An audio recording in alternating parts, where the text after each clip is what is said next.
Everyone, आज है 28 of April, लेकिन साथ ही संडे है। संडे को हम करते हैं weekly revision.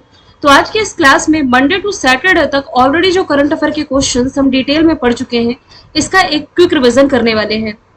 Total 45 important questions मैंने पूरी वीक से ऐड किए हैं। वीडियो को आपको लास्ट तक देखना है। लास्ट में ये बताना है 45 में आप कितने सही अटेम्प्ट कर पा रहे हैं। दूसरा सवाल है, LGBTQ समुदाय के कल्याण पर भारत सरकार ने एक कमेटी का गठन किया है, जिसमें कि प्रमुख के रूप में जो कैबिनेट सेक्रेटरी है राजीव गौबा, इनकी नियुक्ति की गई है। राजीव कुमार ये हो जाएंगे election commission of India. AM Khanwilkar ये हैं देश के लोकपाल, और अनिल चौहान हो जाएंगे CDS chief of defence staff. हाल ही में खबरों में रही लक्ष्मण तीर्थ नदी, ये किसकी सहायक नदी है? तो ये सहायक नदी है कावेरी की। अभी क्यों चर्चे में है? तो भीषण सूखे और गर्मी के कारण कर्नाटक में जो कावेरी की सहायक नदी है लक्ष्मण तीर्थ नदी, ये पूरी तरह से सूख गई है। मैंने आपको करंट अफेयर में बताया भी था, कर्नाटक की कैपिटल है जो कि बैंगलोर, ये वाटर क्राइसिस यानी कि जल संकट का सामना भी कर रहा है। कावेरी नदी जो है ये ब्रह्मगिरी की पहाड़ी से निकलती है। नर्मदा नदी मैकल सतपुड़ा के बीच से निकलती है। अमरकंटक है अनूपपुर जिले में मध्य प्रदेश में, वहां से निकलती है। कृष्णा नदी ये कहां से निकलती है? महाबलेश्वर से। और गोदावरी नदी ये नासिक के पास जो त्र्यंबक की पहाड़ी है वहां से निकलती है। चौथा सवाल है, 16वें क्रम का विश्व भविष्य ऊर्जा शिखर सम्मेलन ये कहाँ शुरू हुआ है? तो इसका आयोजन अभी हाल ही में किया गया है UAE की कैपिटल अबू धाबी में। यूनाइटेड नेशन जनरल असेंबली पर बैठक आयोजित की गई न्यूयॉर्क में। दिल्ली में इस साल रायसीना डायलॉग होना है, और पेरिस में इस साल के जो समर ओलंपिक है ये आयोजित किए जाने हैं। पांचवा सवाल है, नौसेना के नए प्रमुख कौन बने हैं? रिसेंटली जो दिनेश कुमार त्रिपाठी है ये बने हैं नौसेना के नए प्रमुख, और ये किनका स्थान लेने जा रहे हैं? ये स्थान लेने जा रहे हैं R हरि कुमार का, जिनका कार्यकाल 30 अप्रैल को कंप्लीट हो जाएगा। नौसेना अपना स्थापना दिवस 4 दिसंबर को मनाता है। मनोज पांडे ये हो जाएंगे इंडियन आर्मी के प्रमुख, जबकि इंडियन एयरफोर्स के प्रमुख हो जाएंगे विवेक राम चौधरी। अनिल चौहान है CDS, जस्ट मैंने बताया है। छठवां सवाल है, DRDO ने रिसेंटली कहां से ITCM क्रूज मिसाइल का सफल परीक्षण किया है? तो ये किया गया है ओडिशा के चांदीपुर से। ITCM यानी कि इंडिजीनियस टेक्नोलॉजी क्रूज मिसाइल, ये एक लंबी दूरी की सबसोनिक क्रूज मिसाइल है जिसका सफल उड़ान परीक्षण DRDO ने किया है, जिसके प्रमुख हो जाएंगे समीर V कामत। सातवां सवाल है, भारत और किस देश के प्रमुख ने, सेना प्रमुख ने हाईटेक IT लैब का उद्घाटन किया है? तो इस हाईटेक IT लैब का उद्घाटन रिसेंटली किया गया है उज्बेकिस्तान में। भारत के जो सेना प्रमुख है मनोज पांडे, ये उज्बेकिस्तान के दौरे पर भी गए थे, जहां इस IT प्रयोगशाला का उद्घाटन किया गया है। भारत उज्बेकिस्तान के बीच में रिसेंटली डस्टलिक एक्सरसाइज आयोजित की गई उज्बेकिस्तान के टर्मेज जिले में। आठवां सवाल है, वर्ल्ड लीवर डे कब मनाया जाता है? तो अप्रैल महीने की 19 तारीख को मनाया जाता है वर्ल्ड लीवर डे, जिसकी थीम थी keep your liver healthy and disease free. अगला सवाल है, किस प्रसिद्ध भारतीय अभिनेता को वेल्स यूनिवर्सिटी द्वारा डॉक्टरेट की उपाधि से सम्मानित किया गया? तो साउथ के जो सुपर स्टार हैं रामचरण, ये सम्मानित किए गए हैं। चेन्नई के वेल्स यूनिवर्सिटी ने इन्हें सम्मानित किया है। अल्लू अर्जुन की यदि मैं बात करूं तो देखिए, लास्ट ईयर का जो नेशनल फिल्म अवार्ड रहा था ना, इनकी फिल्म पुष्पा के लिए इन्होंने जीता था। शाहरुख खान ये है रियलमी के ब्रांड एम्बेसडर, और अमिताभ बच्चन जी को अभी हाल ही में लता दीनानाथ मंगेशकर अवार्ड से सम्मानित किया गया है। देखिए, यदि आप लोगों को PDF के लिए परेशानी है तो आप मेरा टेलीग्राम चैनल फॉलो कर सकते हैं, कल्याणी मैम ऑफिशियल के नाम से टेलीग्राम चैनल। हालांकि लास्ट में मैं आपको लिंक भी बता दूंगी, वहां आप डेली जुड़ें, क्योंकि डेली क्विज भी वहां पर सॉल्व करवाई जाती है, डेली की PDF और अब वीकली PDF भी वहीं पर शेयर की जाती है। अगला सवाल है, ड्रैगन फ्लाई रोटरक्राफ्ट मिशन किस अंतरिक्ष संगठन से संबंधित है? तो ये संबंधित हो जाएगा अमेरिका की स्पेस एजेंसी नासा से। तो नासा ने 3.3 अरब डॉलर के बजट के साथ सनी का जो चंद्रमा है जिसका नाम है टाइटन, इसके उपग्रह की मैं बात कर रही हूँ, इस पर ड्रैगन फ्लाई रोटरक्राफ्ट मिशन की पुष्टि की है, जो कि 4 साल बाद 2028 में लॉन्च होगा। नासा की स्थापना 1958 में हुई वॉशिंगटन DC में हेडक्वार्टर, और इसके एडमिनिस्ट्रेटर हो जाएंगे बिल नेल्सन। स्पेसएक्स ये अमेरिका की प्राइवेट स्पेस एजेंसी है, जिसके मालिक हो जाएंगे एलन मस्क। जैक्सा ये हो जाएगी जापान की स्पेस एजेंसी, और इसरो ये है भारत की स्पेस एजेंसी। अगला सवाल है, फ्रांसीसी कार निर्माता कंपनी है सिट्रोएन, इसने भारत में अपना ब्रांड एम्बेसडर जिसे बनाया है ये है महेंद्र सिंह धोनी। महेंद्र सिंह धोनी के नाम से ही मैंने आपको बताया है कि सीएसके के लिए तो खेलते ही सीएसके के कैप्टन हुआ करते थे, लेकिन अब ये कैप्टनसी ऋतुराज गायकवाड़ के नाम पर है। जर्सी नंबर 7 इन्हीं के नाम से थी, जो अब रिटायर कर दी गई है, यानी कि अब ये जर्सी किसी भी खिलाड़ी को अलॉट नहीं की जाएगी। इसके अलावा ये एसबीआई के भी ब्रांड एम्बेसडर कुछ समय पहले ही बनाए गए हैं। बिंदेश्वर पाठक, मरणोपरांत इन्हें कौन सा अवार्ड दिया गया है? मरणोपरांत इन्हें सम्मानित किया गया पद्म विभूषण से, जो कि भारत रत्न के बाद देश का दूसरा हाईएस्ट सिविलियन ऑनर है। ठीक है, बिंदेश्वर पाठक जो कि सुलभ इंटरनेशनल के संस्थापक हैं, और इन्हीं के सम्मान में यूनाइटेड नेशन के द्वारा 19 नवंबर को वर्ल्ड टॉयलेट डे यानी कि विश्व शौचालय दिवस के रूप में घोषित किया गया है। 13वां सवाल है, विश्व पृथ्वी दिवस यानी कि वर्ल्ड अर्थ डे कब मनाया गया? अप्रैल महीने की 22 तारीख को यह मनाया जाता है। इस बार की थीम है ग्रह बनाम प्लास्टिक यानी कि प्लैनेट वर्सेस प्लास्टिक। नेक्स्ट है, प्राइम मिनिस्टर नरेंद्र मोदी ने भगवान महावीर निर्वाण महोत्सव का उद्घाटन कहाँ किया है?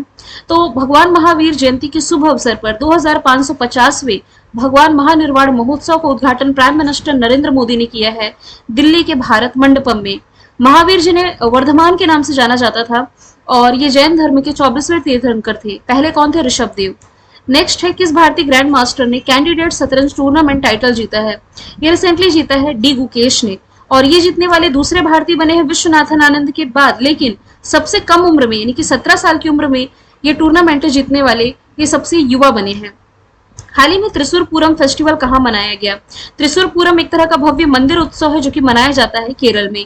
केरल से यदि आप रिलेट करें तो ओणम फेस्टिवल रिलेट कर सकते हैं, पोंगल और जल्लीकट्टू फेस्टिवल तमिलनाडु से, अंतरराष्ट्रीय पतंग यानी कि काइट फेस्टिवल रिलेट करेंगे तो गुजरात से, एक भैंस दौड़ प्रतियोगिता है कंबाला, ये आप कर्नाटक से रिलेट करेंगे।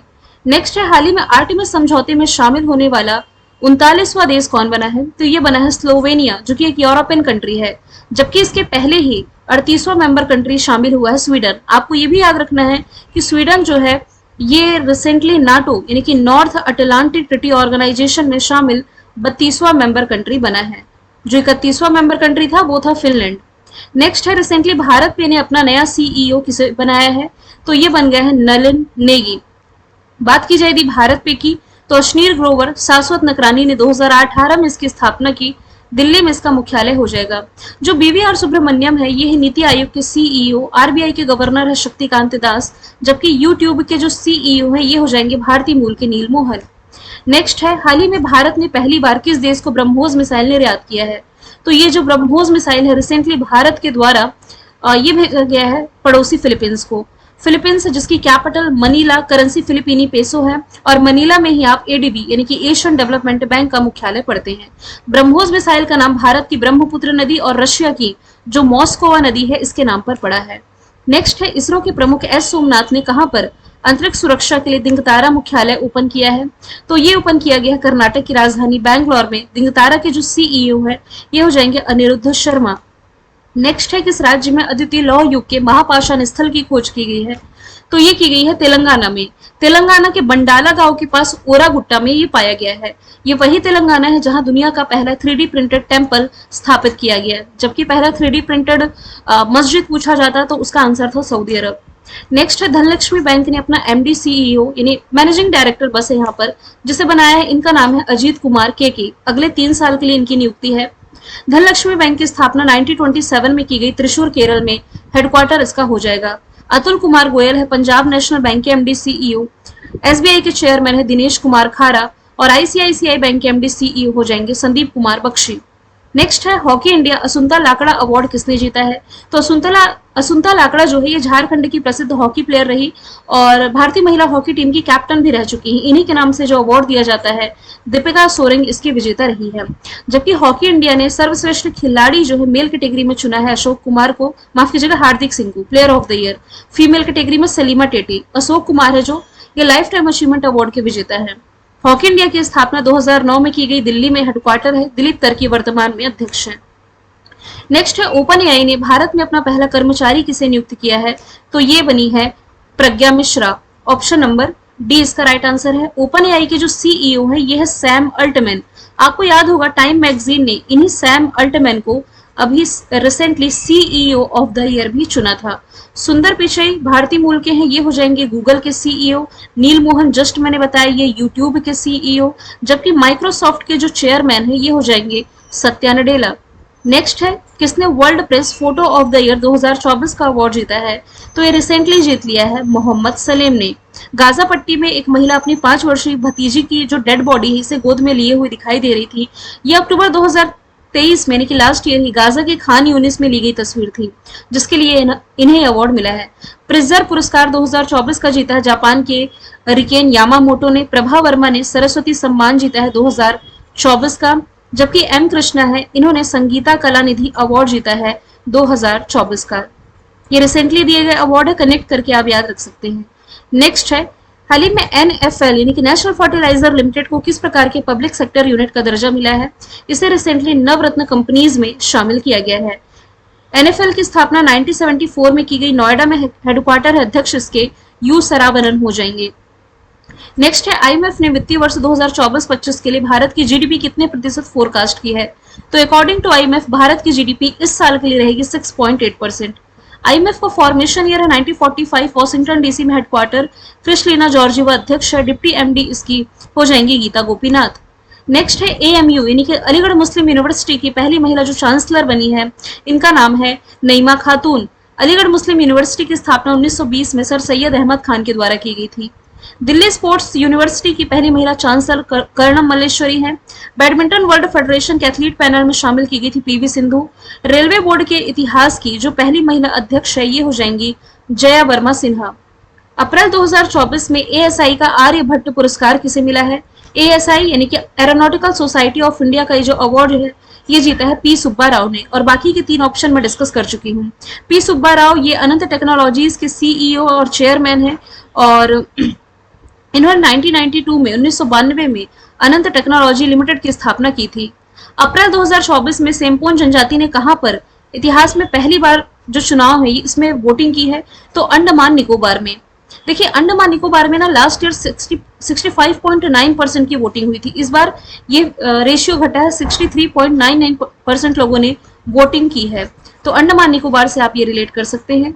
नेक्स्ट है, आईपीएल इतिहास में 200 विकेट लेने वाले पहले गेंदबाज जो बने हैं ये है यजुवेंद्र चहल, जो कि राजस्थान रॉयल्स के लिए खेलते हैं। इसके बाद है ड्वेन ब्रावो, और इसके बाद है पीयूष चावला का स्थान 183 और 182 विकेट्स के साथ। नेक्स्ट है, हाल ही में सिप्री ने एक रिपोर्ट रिलीज की है जिसमें यह बताया गया है 2023 में वैश्विक सैन्य खर्च के मामले में कितने प्रतिशत बढ़ोतरी हुई है?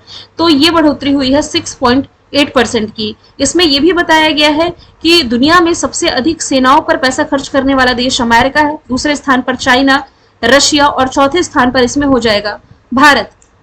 नेक्स्ट है, किस थीम के साथ 23 अप्रैल को विश्व पुस्तक और कॉपीराइट दिवस मनाया गया है? तो इस बार की थीम रही है read your way. Planet versus plastic तो 22 अप्रैल को जो वो वर्ल्ड अर्थ डे मनाया गया ना, इसकी थीम थी। वर्ल्ड टीबी डे जो 24 मार्च को मनाया जाता है, इसकी थीम थी। और वर्ल्ड वेटलैंड डे यानी कि आर्द्र भूमि दिवस जो है 2 फरवरी को मनाया जाता है, इसकी थीम थी wetland and human wellbeing. Next है, अमेरिकी नागरिकता प्राप्त करने के मामले में भारत किस स्थान पर है? तो भारत इसमें रहा है दूसरे स्थान पर। मतलब कि अभी हाल ही में अमेरिकी कांग्रेस ने एक रिपोर्ट रिलीज की है जिसमें यह बताया गया है कि 2022 में 65,960 भारतीय आधिकारिक रूप से अमेरिकी नागरिक बने हैं। सबसे अधिक मैक्सिको के लोग हैं जिन्होंने अमेरिकी नागरिकता ली है, 1,28,878 लोग। दूसरे स्थान पर है भारत और तीसरे स्थान पर है फिलीपींस। नेक्स्ट है, 5वीं बार Laureus world sportsman of the year किसे नॉमिनेट किया गया है? पुरुषों की कैटेगरी में ये चुने गए हैं नोवाक जोकोविक, ये सर्बिया के हैं, टेनिस प्लेयर है। फीमेल कैटेगरी में चुनी गई है एटना बोनमती, फुटबॉलर है, स्पेन की। कमबैक सिमोन बाइल्स, यूएसए की प्रसिद्ध gymnast. Breakthrough of the year Jude Bellingham, और सर्वश्रेष्ठ टीम का अवार्ड जीता है स्पेन की महिला फुटबॉल टीम ने। हाइब्रिड पिच तकनीक का उपयोग करने वाला भारत का पहला स्टेडियम जो बना है हिमाचल प्रदेश का धर्मशाला स्टेडियम। नरेंद्र मोदी स्टेडियम अहमदाबाद में है, दुनिया का सबसे बड़ा cricket stadium. Wankhede stadium Mumbai में है जहां बीसीसीआई का मुख्यालय है। सचिन तेंदुलकर की प्रतिमा का उद्घाटन यही किया गया। सॉल्ट लेक स्टेडियम आप रिलेट कर सकते हैं, पश्चिम बंगाल की कैपिटल कोलकाता में। 36 नंबर 2 बार टाइप हो गया है। हाल ही में अमेरिका ने संयुक्त राष्ट्र के पूर्ण सदस्यता के किस देश के अनुरोध को रोका है? मैंने एक क्वेश्चन आपको डिटेल में पढ़ाया था कि फिलिस्तीन की जो सदस्यता है यूनाइटेड नेशंस में कंप्लीट होनी थी, लेकिन वीटो पावर का इस्तेमाल करते हुए अमेरिका ने इस पर बैन लगा दिया है। यूनाइटेड नेशन की स्थापना 1945 में की गई, न्यूयॉर्क में हेडक्वार्टर। एंटोनियो गुटेरेस अध्यक्ष, 193 मेंबर कंट्री है, भारत भी इसका सदस्य है। नेक्स्ट है 4 दिन का वर्क वीक वाला एशिया का पहला देश कौन बनेगा? तो ये बनने जा रहा है सिंगापुर, जहां हफ्ते में केवल 4 दिन ही काम करना पड़ेगा। सिंगापुर की कैपिटल होगी सिंगापुर सिटी, करेंसी होगी सिंगापुर डॉलर। नेक्स्ट है पापुआ न्यू गिनी ने भारत के लिए अपना पहला रक्षा सलाहकार किसे नियुक्त किया है? तो ये नियुक्त किया गया है कर्नल एडिसन नेपियर को। नील मोहन, यूट्यूब, सुंदर पिचाई, गूगल, प्रज्ञा मिश्रा, ओपन एआई ने अपना पहला कर्मचारी भारत में इन्हें ही नियुक्त किया है। क्वेश्चन नंबर 39 है, किस संस्था के द्वारा भारत का सबसे हल्का बुलेट प्रूफ जैकेट विकसित किया गया है? तो ये विकसित किया गया है डीआरडीओ के द्वारा, जिसका हेडक्वार्टर दिल्ली में है। 1958 फॉर्मेशन ईयर है। समीर कामत वर्तमान में इसके अध्यक्ष है। 40वां प्रश्न है, डेटा ट्रैफिक के मामले में दुनिया का सबसे बड़ा मोबाइल ऑपरेटर जो बना है, ये बन गया है रिलायंस जियो। ऑप्शन नंबर सी इसका राइट आंसर है। नेक्स्ट है, अमिताभ चौधरी किस बैंक के एमडी सीईओ बने हैं? ये रिसेंटली एक्सिस बैंक के एमडी सीईओ बने हैं। इस बैंक की स्थापना 1993 में की गई, मुंबई महाराष्ट्र में हेडक्वार्टर है। आईसीआईसीआई बैंक और एचडीएफसी बैंक और एसबीआई, इन तीनों का हेडक्वार्टर आपने पढ़ा है मुंबई महाराष्ट्र में। नेक्स्ट है, आईसीसी मेंस टी20 वर्ल्ड कप अभी जो 2024 का होगा, इसके लिए ब्रांड एम्बेसडर बनाया गया उसेन बोल्ट को, और अमेरिका वेस्ट इंडीज इसे होस्ट करेंगी। भारत की कैप्टनसी करेंगे रोहित शर्मा। नेक्स्ट है, कौन सा पब्लिक सेक्टर यूनिट है जिसे वर्ष का सर्वश्रेष्ठ पीएसयू का सम्मान मिला है? तो यह है एचएएल, हिंदुस्तान एरोनॉटिक्स लिमिटेड, जिसका मुख्यालय आप पढ़ते बैंगलोर कर्नाटक में। 1940 फॉर्मेशन ईयर है। सीबी अनंत कृष्णन वर्तमान में इसके अध्यक्ष हैं। नेक्स्ट है, खबरों में रहा कलेसर वन्य जीव अभ्यारण्य किस राज्य में स्थित है? तो ये स्थित है आपका हरियाणा में। क्यों चर्चे में आया है? तो सुप्रीम कोर्ट ने रिसेंटली यमुनानगर के हिस्से में जो कलेसर वन्य जीव अभ्यारण्य है, यहाँ प्रस्तावित 4 बांधों के निर्माण पर रोक लगाई है, इसके कारण चर्चे में है। और लास्ट का प्रश्न है, प्रबंतो सुबियांतो किस देश के राष्ट्रपति चुने गए हैं? तो ये इंडोनेशिया के राष्ट्रपति चुने गए हैं, जिसकी कैपिटल हो जाएगी जकार्ता, करेंसी इंडोनेशियाई रुपी। सिंगापुर के जो राष्ट्रपति भारतीय मूल के थरमन सगुनरत्नम, फ्रांस के राष्ट्रपति इमैनुअल मैक्रोन, पाकिस्तान के राष्ट्रपति आसिफ अली जरदारी हो जाएंगे। कल मैंने आपसे पूछा था कि इसरो के किस मिशन को अंतरिक्ष अन्वेषण के लिए 2024 का John L Jack Swigert junior award मिला है? तो आंसर इसका था चंद्रयान 3। आज का सवाल है, हाल ही में कहां पर पहला हिंदी रेडियो प्रसारण की शुरुआत की गई है? इसका आंसर जो भी है कमेंट बॉक्स में आप बताइएगा। फिर हम मिलेंगे नेक्स्ट वीडियो में। Thank you so much.